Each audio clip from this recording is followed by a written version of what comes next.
right, James, we're back at it again. Feels good. Feels familiar. Feels like home. Does it? Like home? Well, home is where the heart is, and my heart is always with fantasy football. And in this podcast. Well, James, I got to tell you this last week. My girlfriend and I started to get the bedroom ready for painting. We're going to paint it. When she bought the house, it was one of the kids' rooms, so it's got some brighter colors in there, some childish colors in there. So we want to kind of redo that and make it our own. Wait, like what? What's a childish color? It's like a blue, like a light blue and an orange. Oh, those childs. Such childs. But we started taping the trim and removing the outlets, casings, and then we got to this vent in the room and we wanted to remove the vent so we could paint around that. And when we took it off, behind there were some letters and some paper. Oh my gosh. And we took them out and we read them, and they were disciplinary notes from the kid's teacher that he was supposed to give his parents that he hid in this vent in his room. What? Is this real? This is 100% real. Yeah, there's a note saying he was acting out in class and needed his parents' signature. There were some homework assignments with the notes that said he didn't do these in class, so he needs to do them at home. Yeah, he was shoving all of his dirty little secrets back there. He didn't just see why. So like, why didn't you just like throw them away? Why do you have to hide them there? The trash is too obvious. Parents look in the trash for missing why didn't you just like throw it like in a bush somewhere? I don't know. Like, why do you have to bring it home if you're just gonna hide it? That is a good question. Maybe you didn't want a litter. That's fair. Yeah. Still, go down to your local bowling alley and just go to the bathroom and then throw it in the garbage can there. That easy. So that's my story for this week. You got anything good? My parents bought some new rocks. Yeah, it's like petrified wood. It's a cool petrified wood piece. It's on our mantelpiece now. It's pretty cool, I guess. Are your parents into rocks? Yeah, just a bit. Well, do you know what I'm really into, James? Fantasy football? Fantasy football, you got it. Oh, wow. Me too. And specifically, this league, all about it, and the news of this league. So without further ado, let's jump over to this week's league news. Yahoo!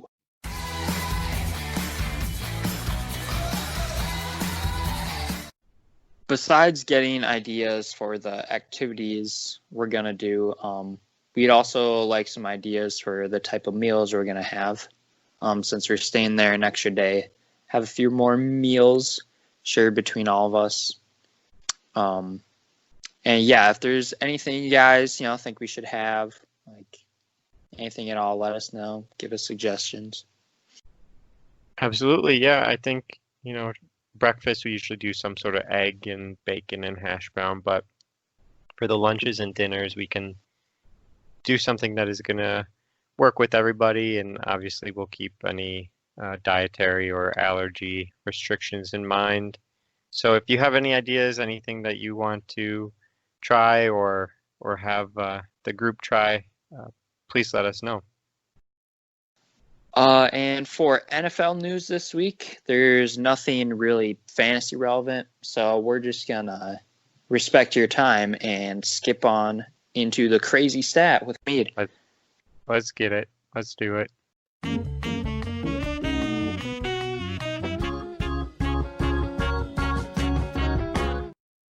All right, James, I remembered this time.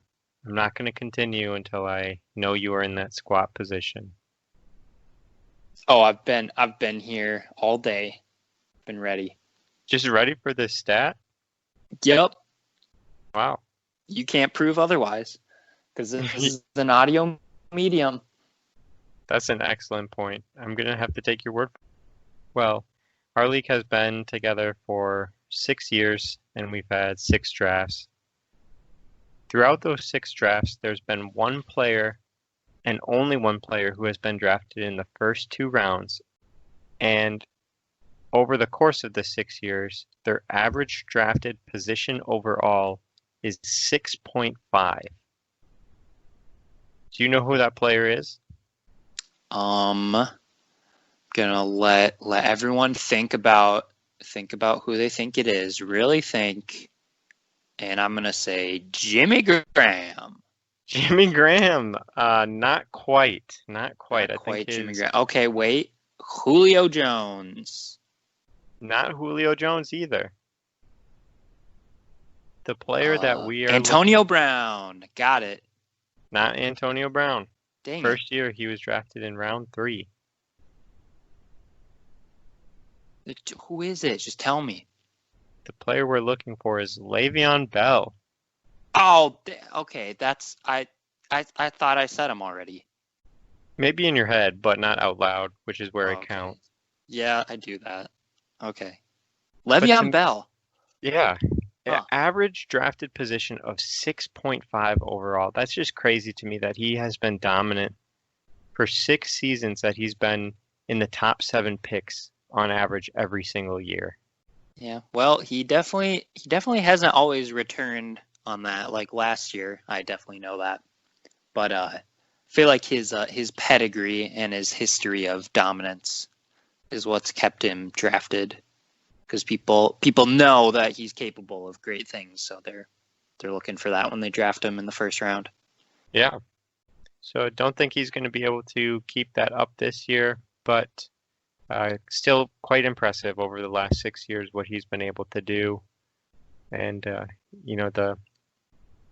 the name of Le'Veon Bell definitely holds weight, so very impressive. I'm sure he's a listener to this podcast, so I just want to give a shout out to him and really acknowledge his accomplishments. Yeah, and hey, maybe he'll still get drafted in the first round. We could just do that for the meme. We could, yeah. Maybe Cy will just draft him just cause. Probably. Well, that was this week's crazy stat. The rest of this episode here is going to be us talking to the one and only Matt Zabel. Such a pleasure to sit down and talk with him. So let's head on over to the interview.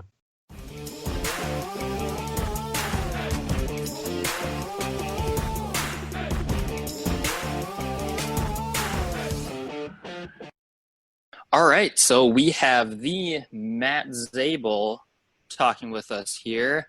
Matt, how's it going? It's going pretty well, James. How about you? I'm doing pretty good. Andrew, how are you doing? Oh, better now that we have Matt Zabel on with us. Oh, the flattery. It's always a good time talking to Matt Zabel. So, Matt, we know you just made a big move out to Colorado. Can you tell us why you're trying to get away from all of us? Yeah, well, aside from Luke's crazy dog and Bryce's underarm sweat, I actually got accepted to what Jackson calls nerd school. So I'll be attending Rocky Vista University of Osteopathic Medicine for the next 4 years down in Parker, Colorado. So if you want to come out and visit, I'm 20 minutes south of Denver. I'm about an hour away from the mountains, but I'll be training to be a student doctor down here. Got a nice quiet little place, and I'll essentially just be studying. So moved all my crap out here, and we'll see where the next 4 years take me. Did you bring your skis with you? Oh, naturally. I'll put a shameless poke in here. I can let you guys know in my winter break is we can all jam up in the mountains if you want to come visit me. Fly out on my last day of finals. We can all go, visit up in Breckenridge or Copper Mountain or something like that. And ski on someplace a little bit bigger than Buck Hill or Trollhagen. Yeah, I would love that. I was actually at Copper Mountain a couple of years ago, and one of the best trips of my life. So Yeah, I'd love to go out there with whoever is available and hit the slopes. Absolutely. I'm excited to get up in the mountains myself. Shifting our focus to fantasy football now. Last year was your first in the league, along with fellow league mate Brandon Hubbard. How experienced were you with fantasy football before this year? Yeah, so, I mean, as people probably know, like, I enjoy watching football. I enjoy being in fantasy football leagues, but I'm certainly not as gung-ho as some people are about the sport and stats and everything. But, I enjoy friendly competition. So I've previously been in leagues. I've been in a college league and a couple other friend leagues amongst other colleagues and stuff like that.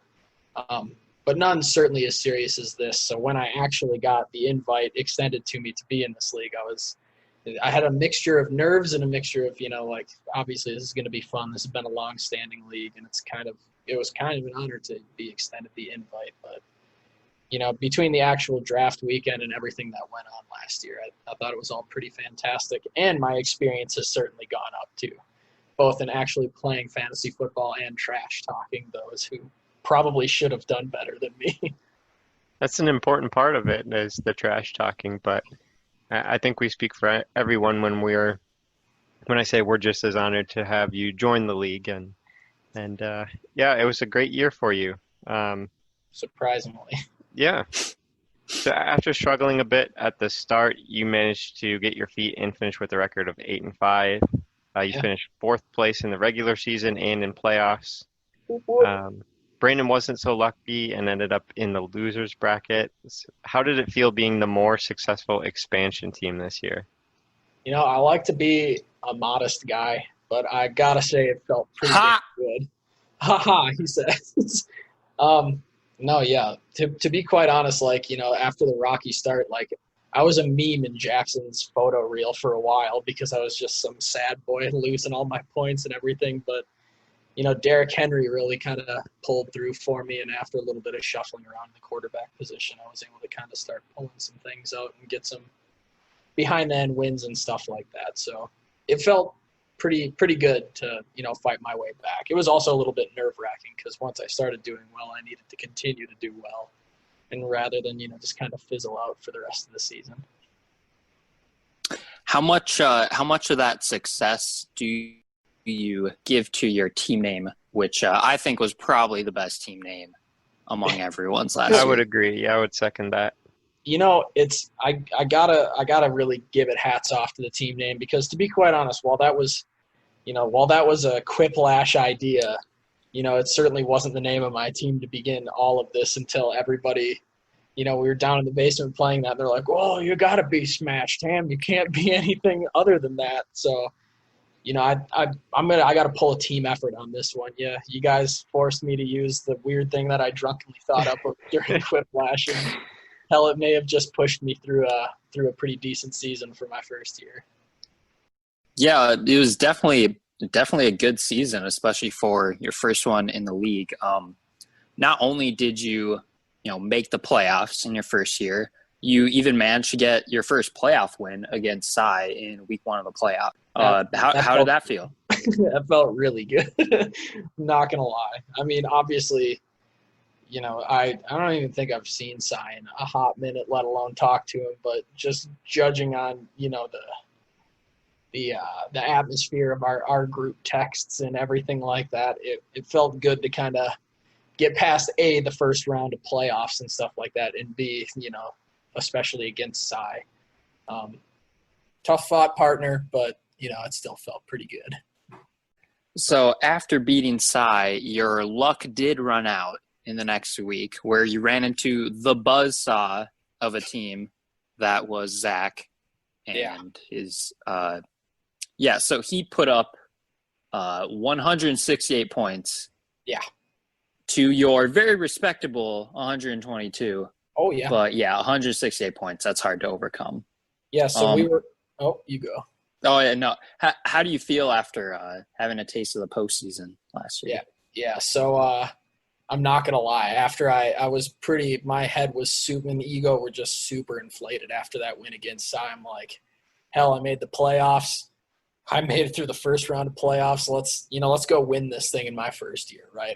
I didn't even have, just get through people. I knew I was playing Zach. I knew I was playing the number 1 seed. And I knew what his team was capable of, but I had started to put up big numbers, and even during those games, I was putting up big numbers.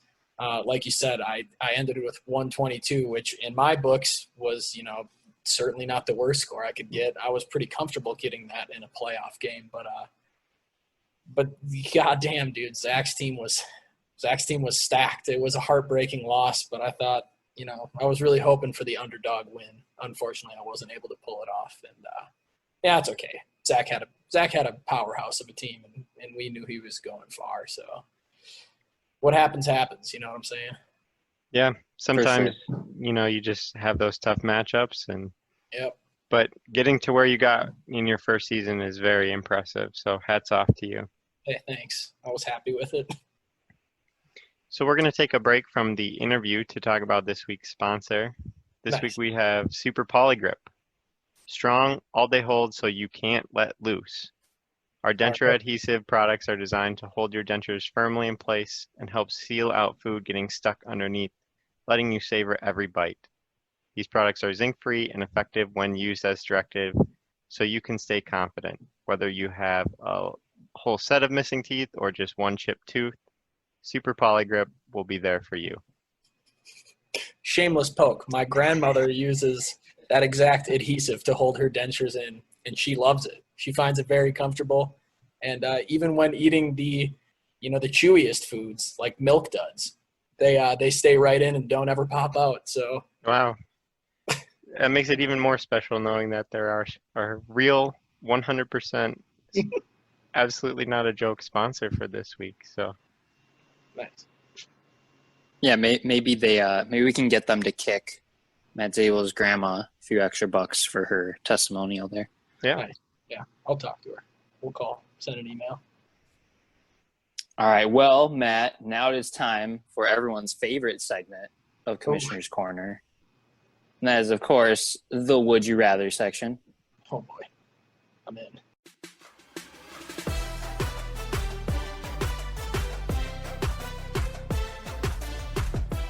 All right, Matt. Would you rather know who is going to be the number one scoring kicker before the draft? Or would you want to know who will be the number one kicker before each week? And who will be the number one kicker in that week? I think I'm going to go number one scoring kicker for the entire draft.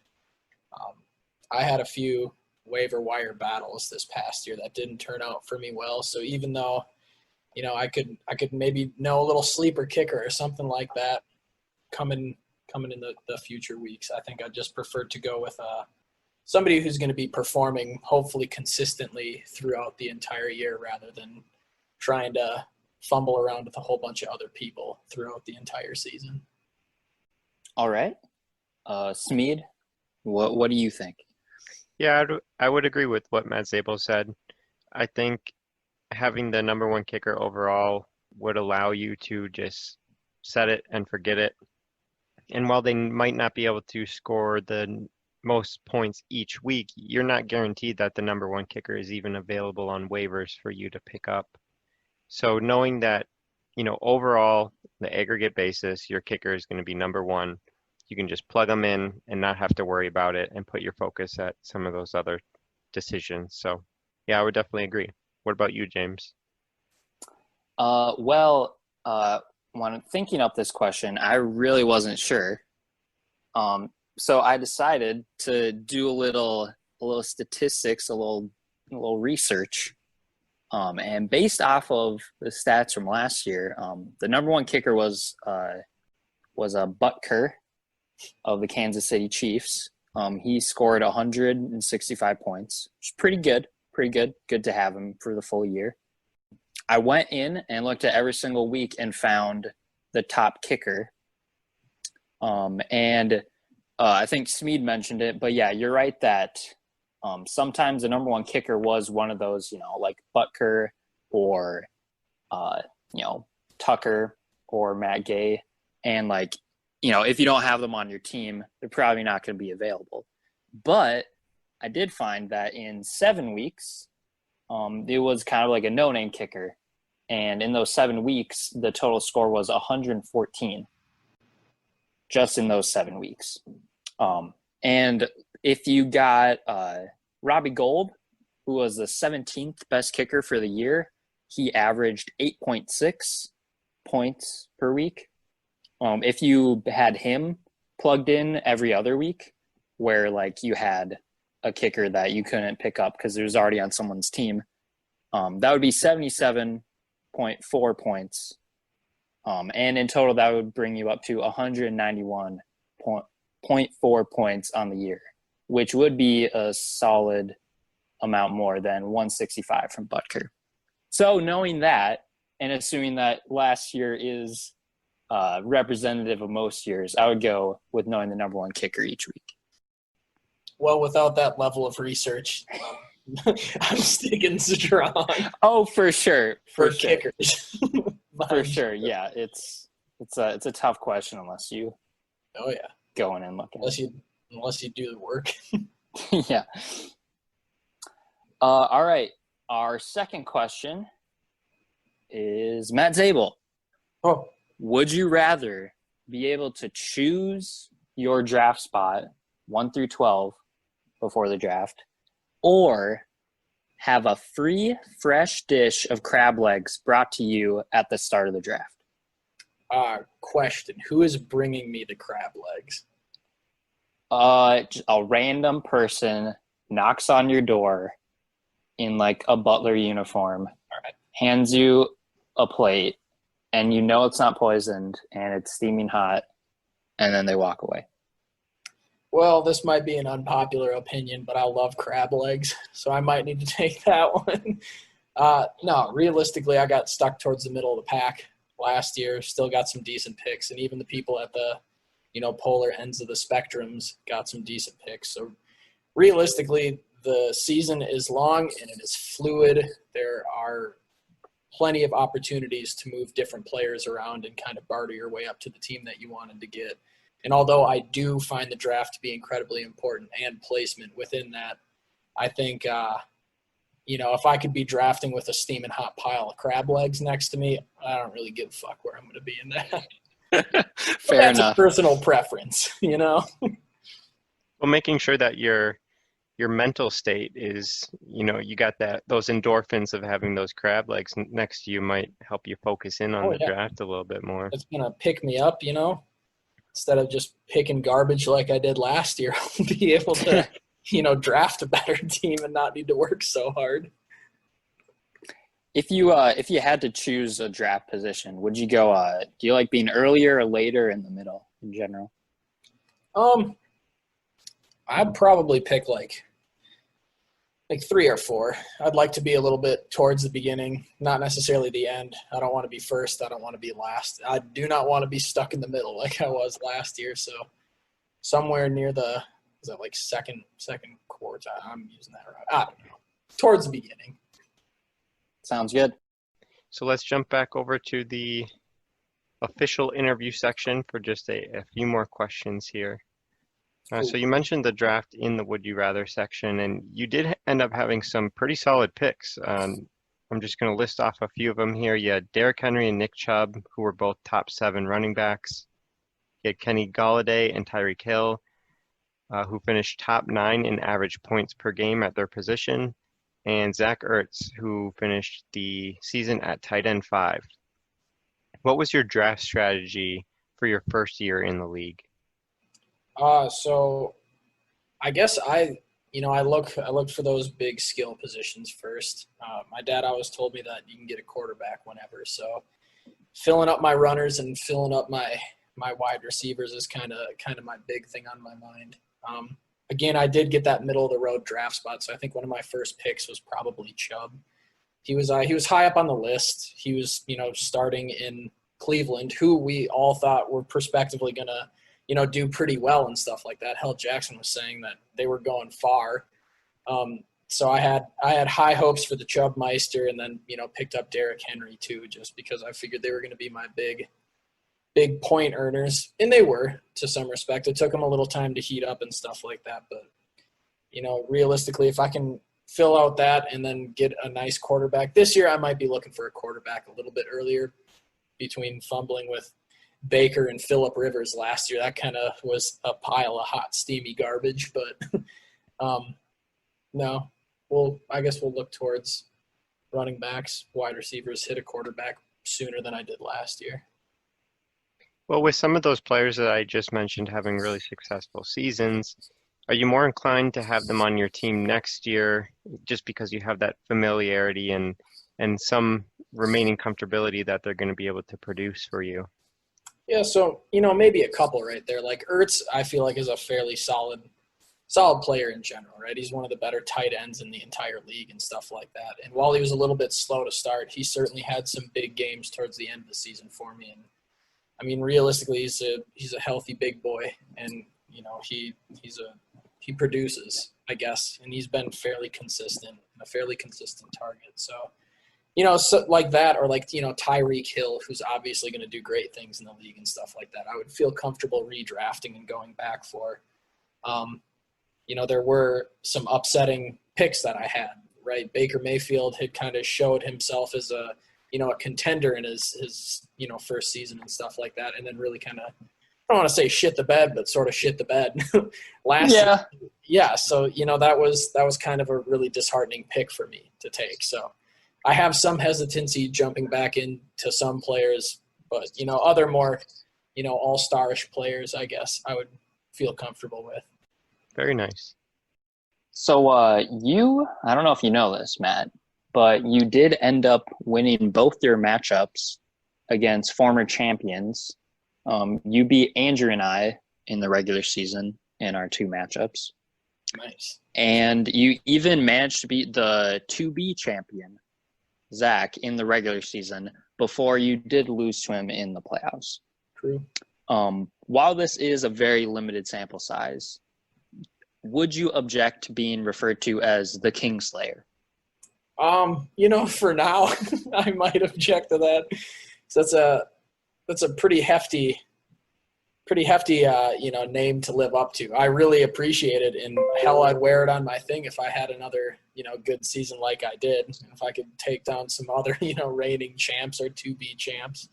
But I really don't want to, get cocky before I get fucking slapped in the face and put in the bottom 3 for the rest of the entire year. But I like the ring of Kingslayer, so we'll keep that one on the shelf for. Maybe it has some potential. It has some potential. We'll see how I do this year, and we'll put some more statistics up on the board before I decide to start cocking off with that. Sure. All right, I'm already afraid. You should be. When you're getting ready for the draft, do you have a draft day music playlist to get you in the right mindset, or any other superstitions? Well, I type out my own depth charts, and then I highlight players who on a ranking scale, and who I think would be good additions to the team, unlikely to get, likely to get. Kind of my own little personal pregame, because then that way I can go through, and it's not necessarily a mock draft in my mind by any means, but it allows me to kind of go through meticulously each team starting roster and figure out, would these people be worth it to have on my team? Who are the ones that I want to gun for? Who are the ones that, I don't want to go for and stuff like that. And so I do that. As far as playlists go, I've never really pumped up to a playlist, but I'm thinking this year I found the playlist for Nonstop Pop on GTA that I found. Oh yeah, there's some bangers on there, and it really jacks me up. So you better know we're jamming that shit out while we're getting prepped for the draft. I have no idea what a Nonstop Pop Matt Zabel in the draft looks like, but I'm kind of afraid to know. Well, yeah, I guess we'll all see. Matt Sable, now that you've been in the league for a year and you've played with the other 11 of us for a year, do you feel like you have a better sense of your opponents going forward? And do you plan on using that to your advantage? I certainly hope so.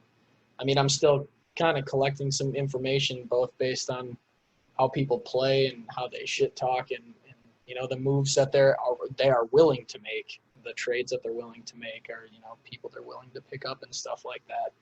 Granted, it was only for 1 year, so that I've still got a lot to learn, I guess is what I'm saying. But yeah, I'm certainly becoming more comfortable understanding what type of players everybody's going to be, throughout the league here and stuff like that. I guess we'll see how it plays out this year. I can continue to refine my methods, as I'm sure all of you are also doing at the same time. Well, you do have one season under your belt, and with that, you have a perfect playoff appearance record. You got a taste of what playoffs are like.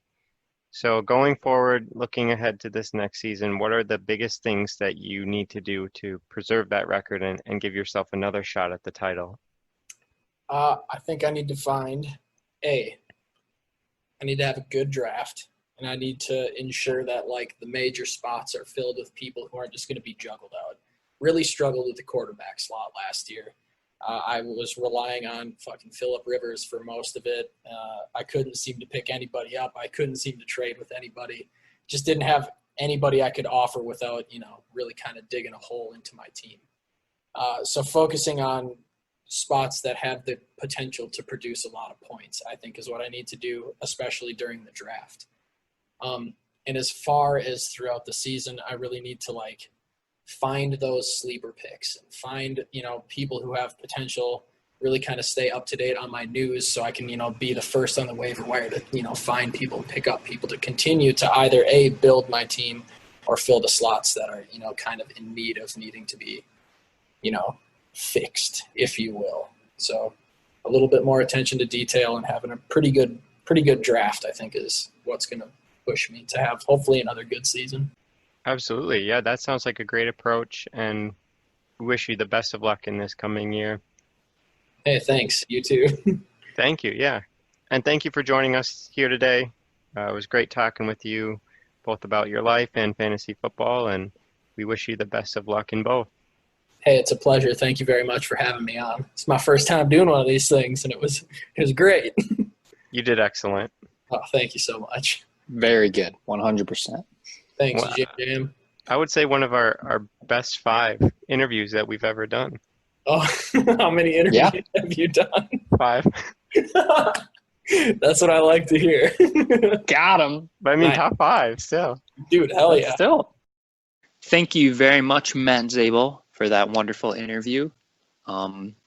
Wishing you good luck out in Colorado. I know all of us are. And I do hope that might be an excuse for us to go skiing out there in Colorado. That would be pretty fun. I've never been, but that would be very fun. That would be a blast. Well, that's going to do it for this week's episode. Thanks for tuning in to Commissioner's Corner, and we'll catch you next week. Signature sign off. Wink.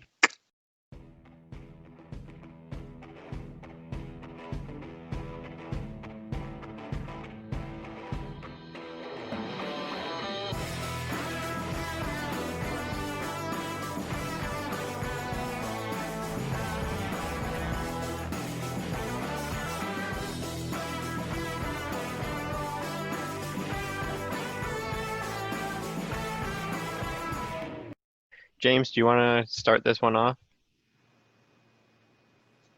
I'll let you start off first. Are you in the bathroom? He's pooping. I definitely heard some bathroom Can you hear echo. the echo? I heard Yeah. some bathroom echo, yeah. Is it a number 1 or a number 2? Unmute yourself twice if it's a number 2.